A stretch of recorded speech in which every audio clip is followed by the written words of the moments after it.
తిరుమల శ్రీ వెంకటేశ్వర స్వామివారి ఆలయంలో ఉగాదిని పురస్కరించుకొని మంగళవారం రోజున కోయిల్ ఆల్వార్ తిరుమంజనం వైభవంగా జరిగింది.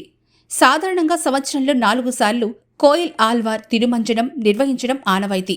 ఉగాది, ఆదివార స్థానం, శ్రీవారి బ్రహ్మోత్సవాలు, వైకుంఠ ఏకాదశి పర్వదినాలకు ముందు మంగళవారం నాడు కోయిల్ ఆల్వార్ తిరుమంజనం నిర్వహిస్తారు.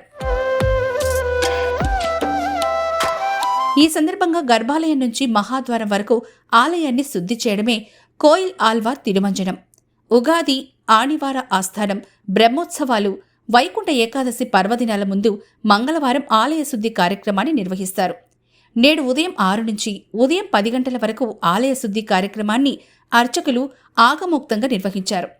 ఇక ఆలయంలోని ఆనంద నిలయం మొదలుకొని బంగారు వాకిలి వరకు శ్రీవారి ఆలయం లోపల ఉపదేవాలయాలు, ఆలయ ప్రాంగణం, గోడలు, పైకప్పు, పూజా సామాగ్రి తదితర అన్ని వస్తువులను నీటితో శుభ్రం చేశారు.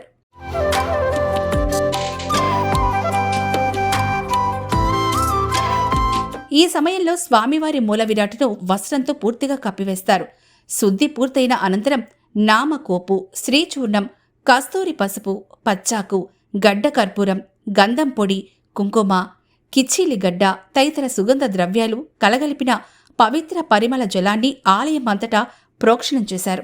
అనంతరం స్వామివారి మూల విరాట్టుకు కప్పిన వస్త్రాన్ని తొలగించి ప్రత్యేక పూజ, నైవేద్యం కార్యక్రమాలను అర్చకులు శాస్త్రోక్తంగా నిర్వహించారు. ఈ మొత్తం కార్యక్రమం పూర్తయిన అనంతరం సంప్రోక్షణ చేసి భక్తులను సర్వదర్శనానికి అనుమతిస్తారు. ఈ కారణంగా అష్టదళ పాద పద్మారాధన సేవను టీటీడీ రద్దు చేసింది. స్వామివారి ఆలయంలో కోయిల్ ఆల్వార్ తిరుమంజనం నిర్వహించడం జరిగింది. కోయిల్ ఆల్వార్ తిరుమంజనం అంటే లోపల శుద్ధి చేయడం. ఈ కార్యక్రమం సంవత్సరంలో 4 సార్లు చేయడం జరుగుతుంది. ఉగాదికి ముందు, అంటే ప్రతి ఒక ముఖ్యమైన ఉత్సవానికి ముందు ముందున్న మంగళవారం రోజు చేయడం జరుగుతుంది. ఉగాదికి ముందు, తర్వాత బ్రహ్మోత్సవాల ముందు, వైకుంఠ ఏకాదశి ముందు, ఆదివార ఆస్థానం ముందు ఈ కార్యక్రమాన్ని నిర్వహించడం జరుగుతుంది. దీంట్లో ఆలయ ప్రాంగణము, ఆలయ పైకప్పు, ఆలయ గోడలు, దేవతామూర్తులు అందరినీ కూడా అన్ని వస్తువుల్ని కూడా, పూజ సామాన్ అంతా కూడా మనము నీళ్లతో శుద్ధి చేయడం జరుగుతుంది.